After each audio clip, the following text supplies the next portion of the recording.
సమూయేలు అదే మొదటి గ్రంథము 17వ అధ్యాయము 34వ వచనం అక్కడే.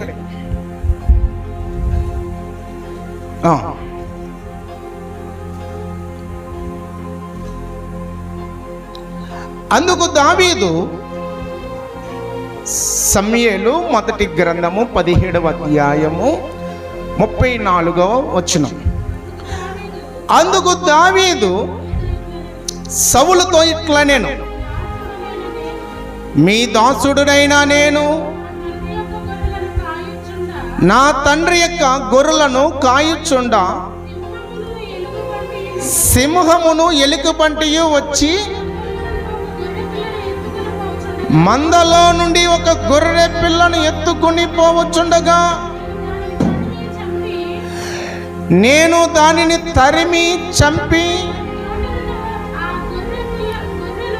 దాని నోట నుండి ఆ గొర్రెను విడిపించి తిని అది నా మీదకి రాగా దాని గెడ్డము పట్టుకుని దానిని కొట్టి చంపి తిని.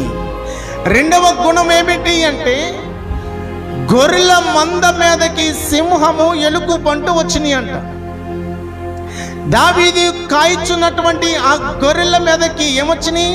రెండు వచ్చినాయి. ఒకటి సింహము, రెండు ఎలుగుబంటి. ఈ రెండు వచ్చినప్పుడు ఏ మనుషుడు అక్కడ నిలవజాలడు, గుర్తుపెట్టుకోండి. ఈ రెండు వచ్చినప్పుడు ఏ మనుషుడు కూడా అక్కడ నిలవజాలడు. ఎందుకంటే గొర్రె ముఖ్యమైనదా, మనిషి ముఖ్యమైన వాడా? మనిషే ముఖ్యమైనది. గనుక గొర్రెలు ఎన్ని తినేసినా పర్వాలేదు కానీ నేను బ్రతకాలి అని తన ప్రాణాన్ని కాపాడుకోవడానికి వెంటనే తన కంట పడగానే, తన కనుసూపు ఆ యొక్క ఎలుగుబంటి మీద, తన కనుసూపు ఆ యొక్క సింహం మీద పడగానే ముందు పారిపోతాడు.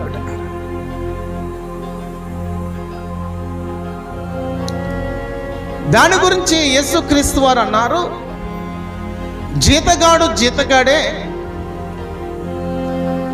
గొర్రెల మీదకి వచ్చినప్పుడు ఏమవుతాడు? గొర్రెలను విడిచి పారు. కానీ దావీదులో ఉన్నటువంటి ఒక మంచి లక్షణం ఏమిటంటే, గొర్రెల మీదకి వచ్చింది సింహము తనను కూడా చీల్చగలుగుతుంది, ఎలుగుబంటు తనను కూడా చీల్చేయగలుగుతుంది. అయితే బిడలారా, గొర్రెను పట్టుకుందంట, కానీ దావీదు విడిచిపెట్టల. వెంటనే దాన్ని వెంటాడాడు, గెడ్డం పట్టుకు దాన్ని చీల్చివేశాడు. సంసోను కూడా సింహాన్ని ఏం చేశాడు? చీల్చేశాడని న్యాయాధిపతుల గ్రంథం చెప్తూ ఉన్నాడు. దావీదులో రెండో గుణం ఏమిటంటే, ఈ గొర్రెలనే మంద అనే సంఘాన్ని సంరక్షించగలిగినటువంటి వాడిగా కనబడుచు ఉన్నాడు. దావీదులో ఉన్న రెండో లక్షణం ఏమిటంటే, సంఘంలో ఉన్నటువంటి గొర్రెలకి ఏ అపాయము కలగకుండా, ఒకవేళ ఎటువంటి అపాయం వచ్చినా ఆ అపాయాన్ని ఎదుర్కోగలిగినటువంటి వాడిగా మనకి కనబడుచు ఉన్నాడు. రెండవ లక్షణం ఏమిటంటే, గొర్రెలు నష్టపోకుండా, గొర్రెలు సింహము లేక ఎలుగుబంటి యొక్క బారిన పడి చనిపోకుండా దావీదు సంరక్షించేవాడిగా కనబడుచు ఉన్నాడు. ఆ బాధ్యతను కలిగిన వాడిగా కనబడుచు ఉన్నాడు. ఒక మాట చెప్తాను, వినండి. సింహము కానీ లేక ఎలుగుబంటు కానీ సహజంగా ఎప్పుడు వస్తాయి అంటే, ఏదైనా మనకి తెలియనప్పుడు, తెలియకుండా ఉన్నప్పుడు, మనము లేనప్పుడు, కాపరి లేనప్పుడు మాటు కాసి అవి పట్టుకుపోతాయి. ఇక్కడ మనం అర్థం చేసుకోవాలి, దావీదు బిడలారా అనుక్షణము కూడా ఎలా ఉన్నాడంటే మెలుకు కలిగిన వాడిగా ఉన్నాడు. ఈరోజు దీనిని బట్టి మనం ఏం నేర్చుకోవాలి అంటే, నీ ద్వారా లేక నా ద్వారా, మనందరి ద్వారా అనగా ఒకరిని బట్టి ఒకరముగా మనం చూసుకున్నట్లయితే, నీవైనా నేనైనా సరే సంఘములో నుండి చెదిరిపోకున్నట్లుగా ఏమని మనం ఒకరము కాయగలిగిన వారుగా, అలా మెలుకు కలిగిన వారుగా, దానిని సంరక్షించుకోగలిగిన వారుగా మనం ఉండాలి. అలా ఉండాలంటే ఏం చేయాలి? తగ్గించుకోవాలి. ఒకరు పోట్లాడుకుంటే ఏమవుతాయి? ఒకరు గొడవ పడితే ఏమవుతుంది? ఒకరిని చూసి ఒకరు అసూయ పడితే ఎలా ఉంటుంది? ఒకరికొకరు భేదపోయారంటే ఎలా ఉంటుంది? అయితే దావీదులోని మంచి గుణం ఏమిటంటే అది పోతే పోయిందిలే అని కాకుండా, దేవుని బిడ్డలారా ఎలా ఉన్నాడని మనం చూస్తే ఆ యొక్క గొర్రెలను సంరక్షించేవాడిగా ఉన్నాడు, గొర్రెలను కాపాడేవాడిగా ఉన్నాడు. తనను బట్టి గొర్రెలకు ఎటువంటి హాని కలగకుండా మెలకు కలిగే జాగ్రత్తలు తీసుకునేవాడిగా ఉన్నాడు. రెండవ గుణంలో మనం గమనించాలి, నిన్ను బట్టి నన్ను బట్టి ఎలా ఉండాలంట? కట్టబడినటువంటి సంఘముగా ఉండాలి, చెదిరిపోయే సంఘముగా ఉండకూడదు. దావీదులో ఉన్న రెండో గుణం ఏమిటంటే శత్రువును నిర్మూలపరిచాడు, గొర్రెలను కాపాడాడు. అంటే సమస్యను పరిష్కరించాడు. దేనిని పరిష్కరించాడండి? మనం ఏం చేస్తామంటే సమస్యను పెంచుతాం. అందుకే దేవుడు అన్నాడు చక్కటి మాట, దీనికి ఏమన్నాడంటే సమాధానపరచువారు మాత్రమే, నేను యాడ్ చేసినది, సమాధానపరచువారు మాత్రమే ధన్యుల. బైబిల్ చదివారా? సమాధానపరచువారు మాత్రమే, అది రైట్ తండ్రి, దేవుని కుమారుల పిల్లలు. దావీదును మనం చూడవచ్చు. దావీదులో మంచి గుణం ఏమిటంటే గొర్రెలను సంరక్షించేవాడిగా ఉన్నాడు. శత్రువును నిర్మూలపరిచాడు, సింహాన్ని నిర్మూలపరిచాడు, ఎలుగుబంటి నిర్మూలపరిచాడు. బిడ్డా, వాక్యం వింటున్నటువంటి మనందరి జీవితాల్లో సమస్యను అణిచివేయే రీతిగా ఉంటున్నావా? సమస్య తలెత్తినప్పుడు దాన్ని అణిచివేసే వ్యక్తిగా నీవు ఉంటున్నావా? లేక దాన్ని మరొకరికి అంటించేవాడిగా, మరొకరికి రుద్దేవాడిగా, మరొకరికి చెప్పేవాడిగా ఉంటున్నావా? ఆలోచన చెయ్యాలి. దేవుడు ఎందుకు దావీదుని కోరుకున్నాడు?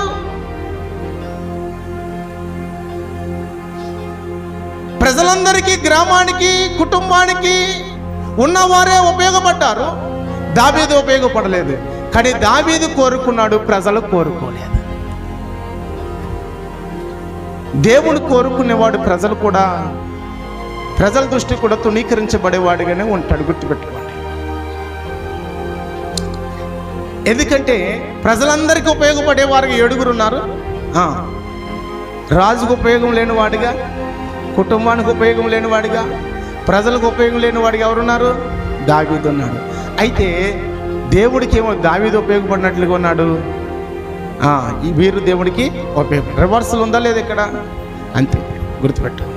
అయితే ఇక్కడ మనం గమనించలే, రెండవది సమస్యను సాల్వ్ చేసేవాడిగా ఉన్నాడు. బిడ్డలు, ఏదైనా చిన్న సమస్య వస్తుంది, అయ్యి ఆగండి అయ్యి అంటే ఆగుతాం మనం? ఆగుతామా? ఆగం. ఉండండి రా బాబు, ఉండండి నాయన మాట్లాడదాం అంటే మాటకి మాట. దావీదు ఎలా ఉన్నాడంటే శత్రువును నిర్మూలపరిచాడు, గొర్రెలను సంరక్షించుకున్నాడు. అంటే సంఘ బిడ్డలుగా మనమందరము ఒక ఐక్యతగా ఉండి శత్రువును తరిమేవారుగా ఉండాలి. దావీదులో ఆ గుణాన్ని కలిగి ఉన్నాడు. దావీదు ఒక గొర్రె కూడా బీరవ్వకుండా కాపాడేవాడిగా ఉన్నాడు. బిడ్డలారా, ఈ అన్నదమ్ముల్లో, ఆ వారిలో లేదు, 7 లేవు ఈ గుణాలు. గుర్తుపెట్టుకోండి. ఒక సమస్య వచ్చిందంటే సంఘములో, లేక ఒక సమస్య వచ్చిందంటే కుటుంబంలో, దాన్ని ఆర్పేవారుగా మనం ఉండాలి, లేక దాన్ని అణిచేసేవారుగా మనం ఉండాలి, లేక దాన్ని కనుమరుగు చేసేవారుగా ఉండాలి. అంటే సింహాన్ని చీల్చేసేవారుగా ఉండాలి. చీల్చేది కనబడుతుంది, అది లేతుంది పైకి, పసుకొడుతుందా? ఉండదు. గనుక మనం అలా ఉండాలన్నమాట. ఒక అడవి అంటుకుపోయిందంట. అడవి పిల్లలో ఒక అడవి అంటుకుపోయిందంట. అంటుకుపోతే అడవిలో ఉన్నటువంటి సింహాలు, జంతువులన్నీ కూడా అంటుకుపోవడం ద్వారా వేడి వస్తుంది కదండి. అవి సన్సన్గా నడుచుకుంటా, పాములు, తేళ్ళు ఇవన్నీ వెళ్ళిపోయి, పక్షులు కూడా గూళ్ళు పెట్టుకునే పక్షులు కూడా ఉన్నాయి, అన్నీ కూడా వెళ్ళిపోయి, జంతువులు వెళ్ళిపోయి, పశువులు వెళ్ళిపోయి, పాకే పురుగులు వెళ్ళిపోయి, ఆకాశ పక్షులని ఎగిరిపోయి. మెట్లారా, అయితే అడవి పెద్దడు, అడవి అంటే పెద్దది. అందులో ఒక పక్షి ఏం చేస్తుంది అంటే ఎవరి దారిన వారు వెళ్ళిపోయారంతే. ఆ అడవు క్షేమముగా ఉన్నంత కాలము పచ్చగా ఉన్నంత కాలము ఆ అడవే వాటికి ఆశ్రయముగా ఉంది. ఆ అడవిలోంచే వారికి ఆహారం దొరికింది. అడవి మీదే అవి చాలా బ్రతికాయి. అడవి ఉన్న వాళ్ళనే అవి సంరక్షణగా ఉన్నాయి, ఆహారం తిన్నాయి, వేటాడిని, పిల్లలు పెట్టుకునే వృద్ధి చెందిని. కాస్త ఆ అడవికి అపాయం వచ్చింది, కాస్త ఆ అడవి అంటుకుపోయింది, తగలబడిపోయింది. వెంటనే అడవిని విడిచిపెట్టేసి ఎవరి దారిన వేరు వెళ్ళిపోయి, అందులో ఒక పక్షి ఏం చేస్తుంది అంటే నదిలోనికి వెళ్ళి వస్తుందంట, నదికెళ్ళి వస్తుందంట. ఒక వ్యక్తి గమనించాడంట, అరే ఇదేమిటి పక్షి నదికి వెళుతుంది, అడవి మీదకి వస్తుంది, ఆ ఎగిరి పైకి వస్తుంది, ఆ మంట పైకి వస్తుంది, నదికి వెళుతుంది, అడవికి వస్తుంది, నదికి వెళుతుంది, అడవికి వస్తుంది.